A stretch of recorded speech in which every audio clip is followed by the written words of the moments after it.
D'abord, bienvenue et merci à toutes et à tous de participer à cette nouvelle édition des Journées nationales de sémiologie psychiatrique.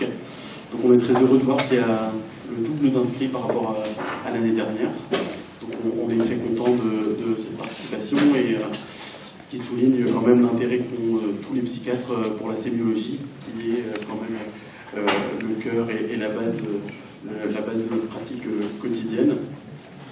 Donc on est aussi très heureux qu'il y ait autant de monde parce que la didactique qui régit l'AESP, c'est d'avoir une réflexion pour proposer une organisation sémiologique cohérente, organisée et le plus possible consensuelle. Et ces journées, comme les symposiums qu'on peut faire dans différents congrès, mais ces journées sont très importantes, permettent aussi d'avoir des débats et d'arriver à un certain consensus sur cette organisation de la sémiologie. Donc, je vous remercie au nom de toute l'association de votre participation à ces journées. Le thème qui est choisi aujourd'hui, c'est la sémiologie motrice en psychiatrie.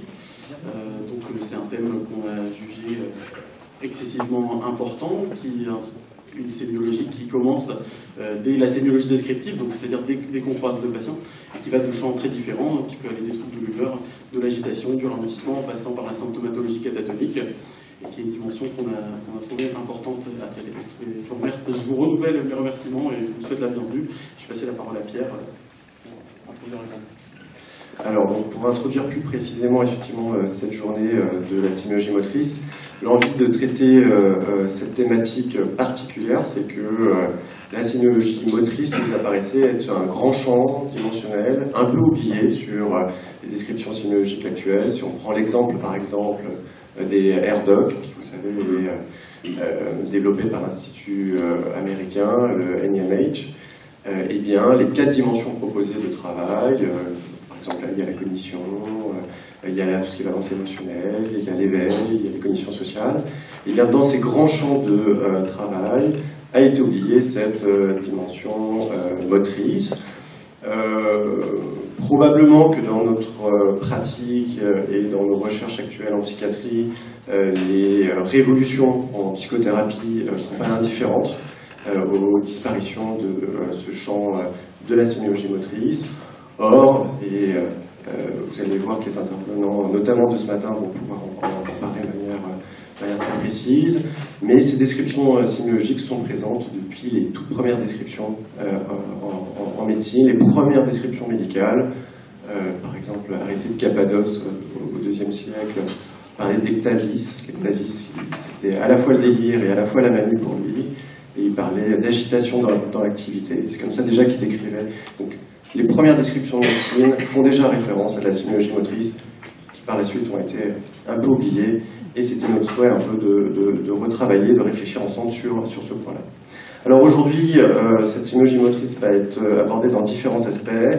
Tout d'abord, un point de vue épistémologique, historique, des descriptions de cette sémiologie dans des grands troubles, des grands syndromes, des questions pratiques, cliniques, et des relations aussi thérapeutiques. Enfin, une conférence de conclusion sur l'importance de la motricité aussi dans la communication en médecine. Alors je tiens également à remercier vivement au nom de l'AESP nos partenaires avec qui on a monté cette journée, la Société médico-psychologique et le Collège national universitaire de psychiatrie. Et je vais laisser la parole au professeur Marie-Dominique Collac, la présidente de la Société médico-psychologique, qui nous a fait l'amitié et l'honneur de venir introduire cette journée.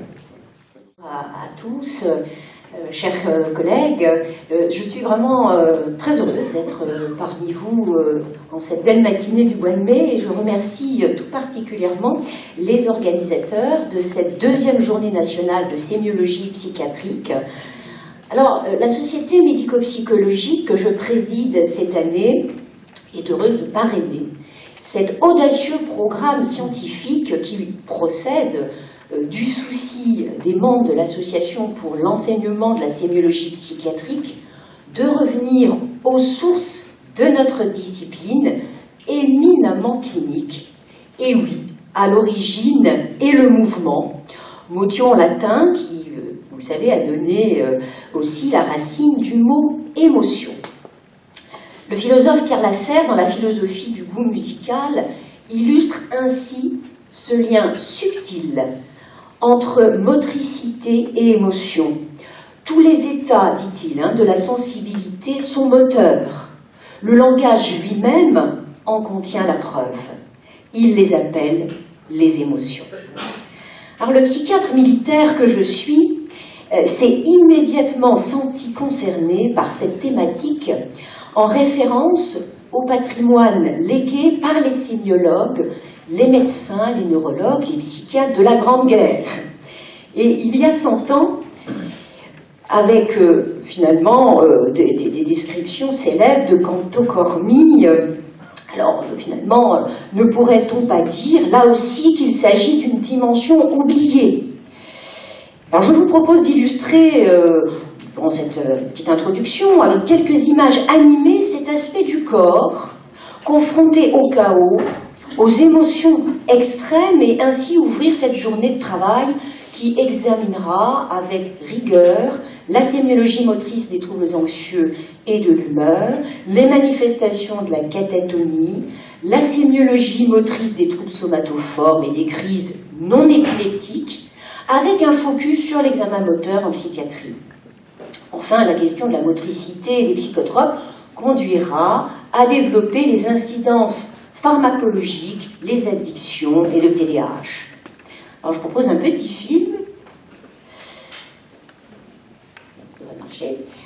Alors le corps, vous le voyez, est surreprésenté dans la clinique du traumatisme psychique. Les troubles moteurs ont été particulièrement étudiés durant la Première Guerre mondiale. Il est vrai que dès les premières semaines du conflit, les centres sanitaires de l'armée assistent à un afflux de blessés dont nul n'a jamais entendu parler dans les milieux de la médecine militaire. Les uns, désignés sous le terme de plicaturés vertébraux, arrivent pliés en deux, fléchis à angle droit, les pieds soudés au sol, incapables de se redresser. Rescapés de la mort, victimes de l'éclatement d'une marmite, ils ont été enterrés vivants et dégagés dans cette fâcheuse posture, eh bien, ils se retrouvent affligés du syndrome des éboulés. Sur ce deuxième film, on voit effectivement d'autres aspects sémiologiques. Donc, certains marchant de façon étrange souffrent d'astasie ou se tiennent accroupis, comme figés pour toujours. Les malades atteints de chorée rythmique se tordent dans tous sens. Les contractures se présentent avec des mains, des pieds tordus. Voici encore des tremblements chroniques, les aveugles, les sourds-muets, les convulsifs, les vomisseurs, les paralysés hémiplégiques ou paraplégiques. Alors des rapports psychiatriques surgissent, des formes cliniques encore plus barbares. Le docteur Sicard, chef du service de neurologie de Marseille, parlera de myoclonique rythmique, de météoriques abdominaux, de spondylolytiques et d'éructants avec régurgitation alimentaire. La notion de piquiatisme, décrite par Babinski, est associée à ces tableaux cliniques. Alors, il y aura cette définition que l'on connaît, avec l'ensemble des troubles fonctionnels qui apparaissent sans cause organique, soit par suggestion, soit sous l'influence d'un traumatisme affectif, et qui sont guérissables par la persuasion, la suggestion. Alors, on va mettre la diapo suivante. Inédit jusqu'à ce conflit, car dû à la violence des combats, et notamment aux ondes de choc, des explosions provoquées par l'artillerie, ces troubles restent mystérieux aux yeux du corps médical de cette époque. Ces affections sont fédérées sous l'appellation générique d'obusite ou de shell shock, mais les radiographies, les bilans réalisés ne révèlent aucune lésion cérébrale décelable. Ainsi, ces patients sont classés dans le champ d'hystérie. Les soldats qui en sont atteints sont considérés le plus souvent comme des simulateurs cherchant à fuir le front. Certains seront fusillés pour l'exemple, et cette diapositive nous rappelle aussi certaines mesures coercitives mises en œuvre pour tenter de remobiliser ces soldats. Et le livre de Sophie Delaporte nous livre un témoignage saisissant du docteur Clovis Vincent de Tours pratiquant la faradisation. Lui, le malade, est déshabillé, allongé. Ensuite, le traitement est poursuivi assis, puis debout, en marche, en course. Le courant faible au début est augmenté progressivement d'intensité. et les tampons sont appliqués d'abord au niveau des régions intéressées.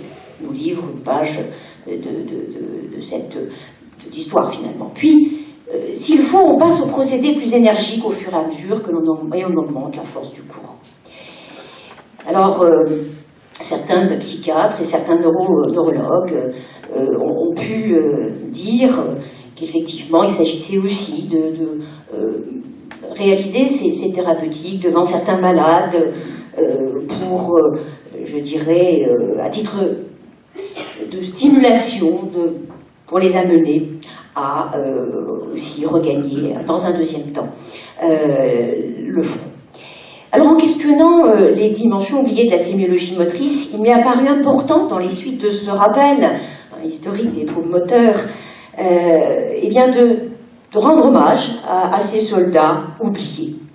Mais j'aborde ce sujet avec, je dirais, une dimension un peu singulière. Et il faut aussi mettre en exergue l'extraordinaire aventure des psychiatres, des psychanalystes, qui se sont tous mobilisés aussi pour décrire cette sémiologie et, je dirais, apporter une autre approche plus psychodynamique du traumatisme psychique avec les travaux de Salmon, d'Abraham, de Freud, et je ne peux pas tous les citer, ce qui a donné lieu aussi à notre approche contemporaine. Enfin, de la clinique de la peur et de l'effroi à toutes les manifestations de la souffrance qui parlent par le corps, la conférence finale de votre belle journée nous invite à une réflexion sur nos pratiques. L'art de la communication en médecine. La relation médecin-patient est inévitablement questionnée quand on s'intéresse à la sémiologie du paralangage. Savoir décrypter les signes moteurs, le sens du mouvement, ouvre à une compréhension de l'unité somatopsychique. Et il n'est pas intéressant de rappeler que Freud, dans Malaise dans la civilisation, considérait la verticalisation, le redressement du petit homme, comme l'un des principes civilisateurs de l'être humain en relation avec le monde. Alors cette journée est une leçon de médecine et je suis très honorée de la déclarer ouverte. Je vous remercie.